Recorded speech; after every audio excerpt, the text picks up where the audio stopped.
this. This is good. Here's the energy. There you go. I'm gonna pump some energy into this photo. Boom!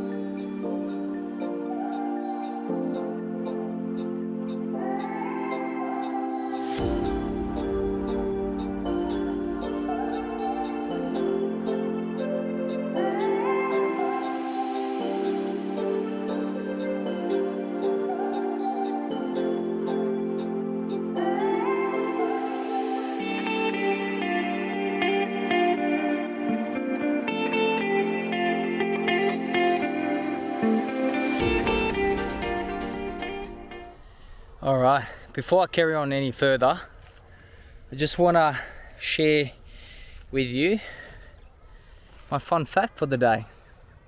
And it's in relation to the founding of the city of Rome. So a lot of people know Romulus and Remus to be the founding fathers of Rome. But the story actually starts a lot further back by the name of Aeneas, who was one of the only surviving few people in the Battle of Troy. It is said that he fled with a few other surviving people of Troy, and his first stop was actually in the city of Carthage, where he met the Queen of Carthage, Dido. They shortly after meeting had a love affair.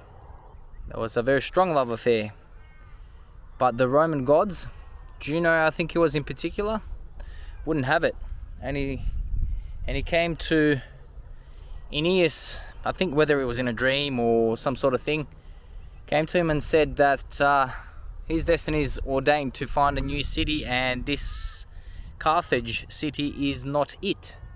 So he packed up all his stuff and started to sail off.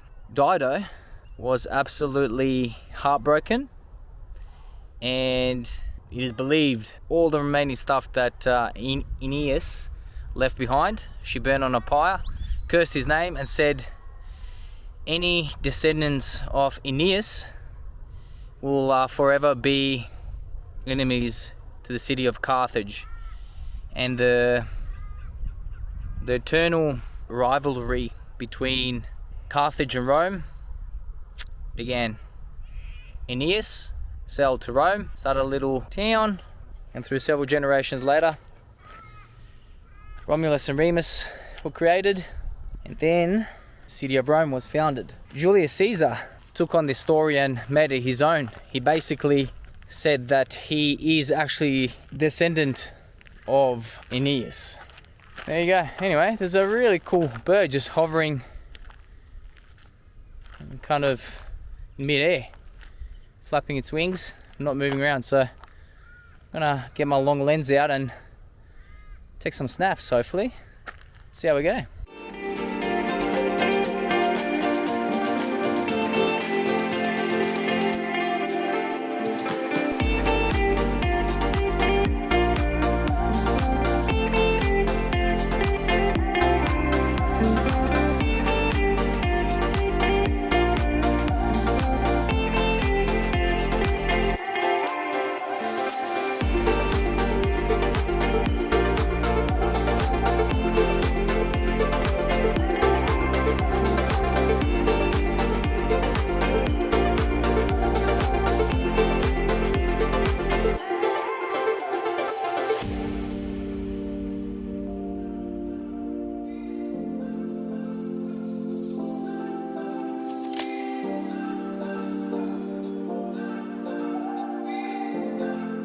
If you're a local, you might already know where I am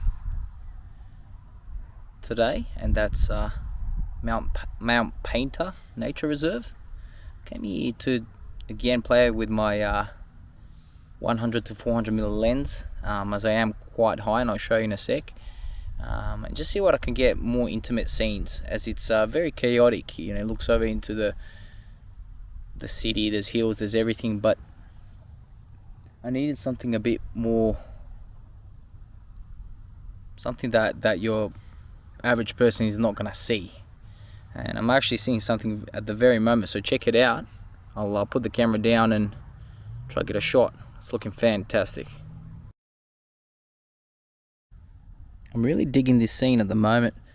The sky is starting to light up, but you probably can't see in the distance just there, just behind that hill in the foreground. Just because we had maybe about 10 minutes ago just a little bit of drizzle of rain come through, there's that golden mist that I'm trying to capture, and actually there it is. I got on timer. It's I'm sitting at about 135 millimeters. It's really lining up at the moment. So hopefully the image turns out alright.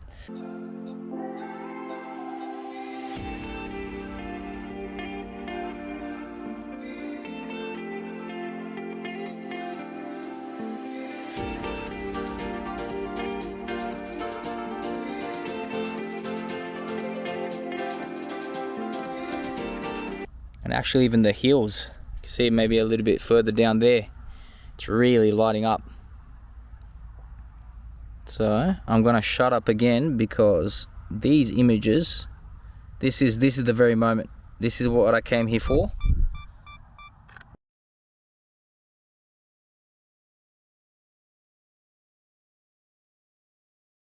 I feel like I haven't brought much energy to this video, and I think that's because, again, I'm getting sidetracked, but this is good. Here's the energy. There you go. I'm gonna pump some energy into this photo. Boom! Sorry about that. It's a bit amateurish of me, but the reason I got excited was because just in front of me, maybe about 45 degrees to where I was, where I shot the previous photo, there's a mountain, and I think it might be, I don't know which mountain, one of the prominent ones just outside of Canberra towards Namadgi, but there was just a cloud being illuminated by the golden light just for a split second, and by the time I took the photo it was basically disappearing. So it's gone now. Hopefully there was a good image out of it. So the best of the light on the landscape has disappeared, but now I'm just waiting for that sun to set and hopefully get that afterglow, because the clouds are not, they're probably about medium high, they're not high clouds. So I'm just hoping the sun drops a little bit more, and then I'm able to actually get the shot with a little bit more color in the sky, in the clouds. So I'm a very impatient fella, and every time I wait for the sun to set, or when it just sets, and sometimes I'm quick to rush to pack up my gear and go, oh, sun rises, because I think the best of the light is gone. And many a times I find myself kicking myself because you get that afterglow. So I don't know if anybody else has that kind of situation happen to them, but it seems that it's quite common for me, and I'm actually contemplating it right now. It is getting a bit windy, you probably can hear it, and a bit cold. I was told by not a very credible source that it's quite warm. It ain't. And cold. So anyway, behind me, as you can see now, is the Telstra Tower, and in the mornings he actually looks pretty good over there. So that's for another sesh, but I'm gonna head back to the camera, and only got a couple of minutes left until the sun sets officially, so see what happens. You know, shooting with the 100 to 400 mm lens, it is a lot harder than shooting with a wide angle, but I think, you know, being up high, having that vantage point and wanting to shoot something further away, you really can get some quality images, but it does require you to think more, which I'm enjoying the challenge. I'd love to hear if any of my viewers have had the same sort of experience with a longer telephoto zoom lens. Yeah, yes, I would. So let me know if you, in the comments below, if you do like shooting landscape photos with a long zoom lens.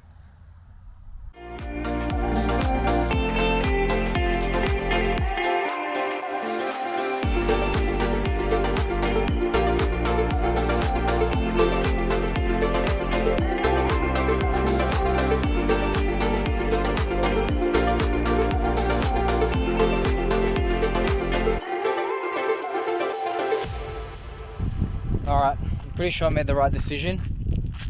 Still a little bit of light, but as you can see behind me, it's not going to get better.